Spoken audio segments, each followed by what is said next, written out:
Oi pessoal da TV Altiora, meu amigo Fábio Arcanjo, a nossa audiência que também nos assiste pela internet. Estamos aqui mais uma quarta-feira para falar sobre comportamento humano. E o tema de hoje, da nossa coluna, é sobre apadrinhamento afetivo. Esse tema não surgiu assim, as pessoas querendo falar sobre apadrinhamento afetivo. Na verdade, são muitas perguntas que as pessoas fazem sobre adoção. E aí é aquela coisa do tipo, eu queria adotar, mas eu acho que eu não sou capaz, eu não tenho tempo, eu não tenho como acomodar uma criança na minha casa, é muita responsabilidade para mim, é muita despesa e aí por diante. E aí neste caso, em que as pessoas não conseguem adotar, mas elas têm amor para distribuir, amor para compartilhar, pode ser bem interessante elas darem uma olhadinha no apadrinhamento afetivo. E o que seria o apadrinhamento afetivo?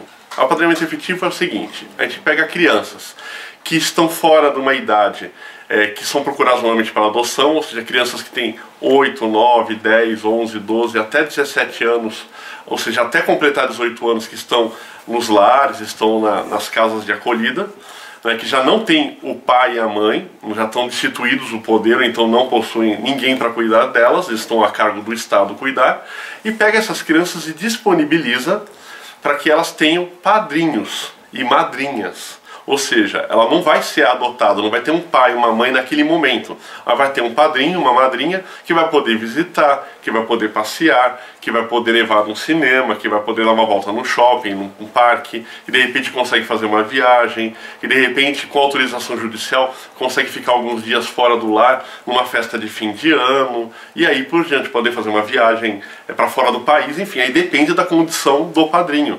Mas o principal que o padrinho faz, nesse caso, é o apadrinhamento afetivo, é o carinho, é o afeto, é o amor. Não é prover de coisa, não é dar presente, brinquedo, pagar nada.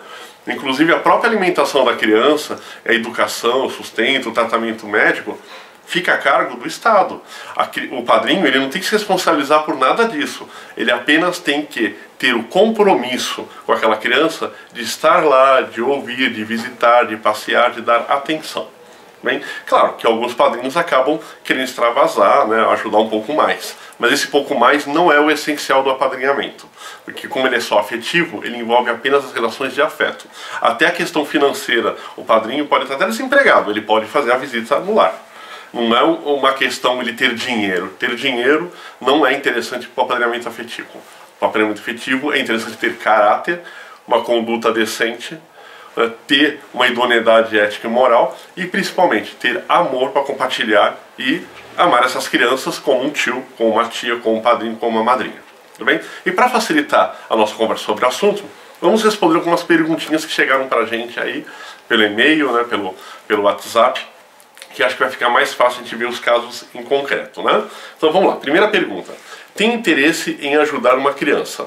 Levar para passear, cinema, festas da empresa? Isso é possível? JRM de Guarulhos. Então, JRM, isso é super possível. Você não quer adotar. Você quer uma criança para te fazer companhia em alguns eventos e que você ao mesmo tempo proporcione para ela alguns momentos bacanas também.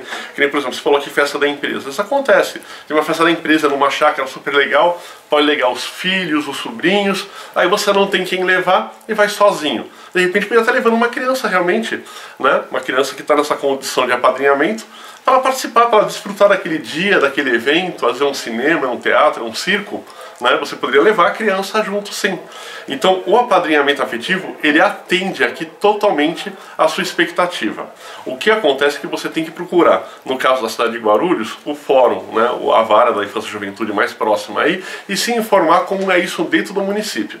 Se não tiver no município de Guarulhos, isso implantado, você pode procurar em São Paulo, por exemplo, no Fórum do Tatuapé, atende pessoas que são de outras cidades, enfim, não tem essa restrição territorial. Então é muito mais tranquilo, de repente, para fazer. E é claro, se você tiver dificuldade em conseguir se tornar padrinho, entre em contato com a gente aqui do Prodiversidade, que a gente vai te orientar, vai te apoiar, vai te indicar onde você consegue participar de um apadrinhamento de uma forma mais efetiva. Tudo bem?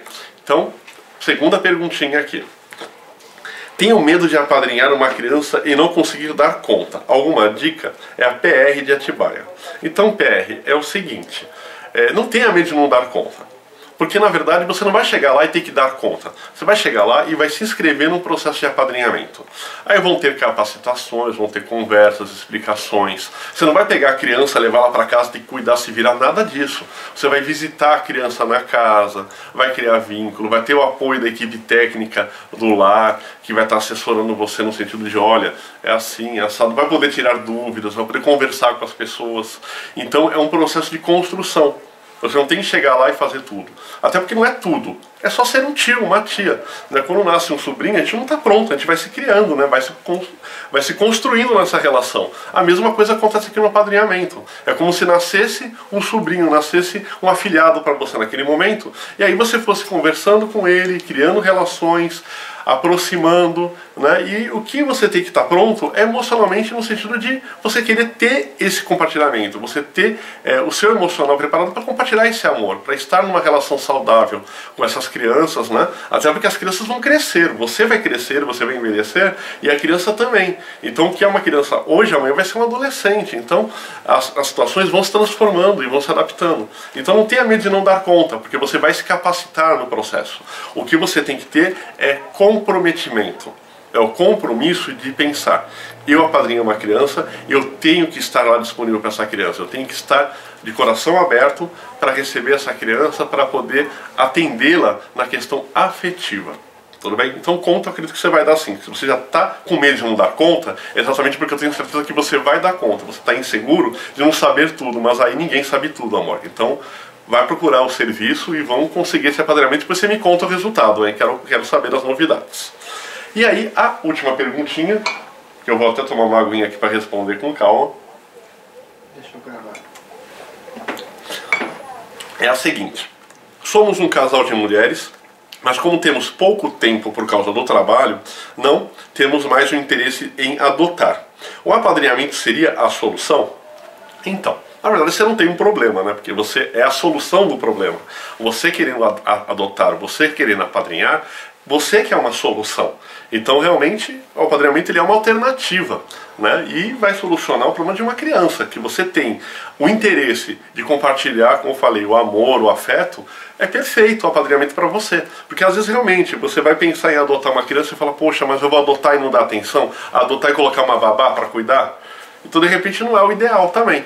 O ideal é você de repente procurar o apadrinhamento. E aqui você deixou bem claro, né? Somos um casal de mulheres, né? Enfim, não existe um problema com isso, e não deve existir, né? Então 2 homens, 2 mulheres, uma pessoa solteira, viúva, enfim, separado, isso não importa para o apadrinhamento, porque você vai ser um tio, vai ser uma tia, um padrinho, uma madrinha. Né? Você não vai ter que provar que você está criando uma família. Você não vai criar uma família. A família é uma outra instituição que você vai fazer parte dessa família. Você vai compor essa família com essa criança, mas vai compor não na condição de pai e de mãe. A não ser se você quiser, depois mais pra frente, fazer o que a gente chama de adoção tardia. Ou seja, de repente você conheceu a criança com 12 anos, foi criando um vínculo, quando chegou 14, 15, 16, você fala, não, eu quero, essa criança ela já está desenvolvida, já é um adolescente, e de repente eu tenho tempo hoje que eu não tinha antes, aí você pode tentar ver a possibilidade de reverter, se o adolescente também quiser ser adotado, porque também tem isso, né? Aí nesse caso é diferente um pouco o processo, mas ele quiser aceitar você como pai e como mãe, no caso, como 2 mães, como você pode fazer o processo de adoção tardia.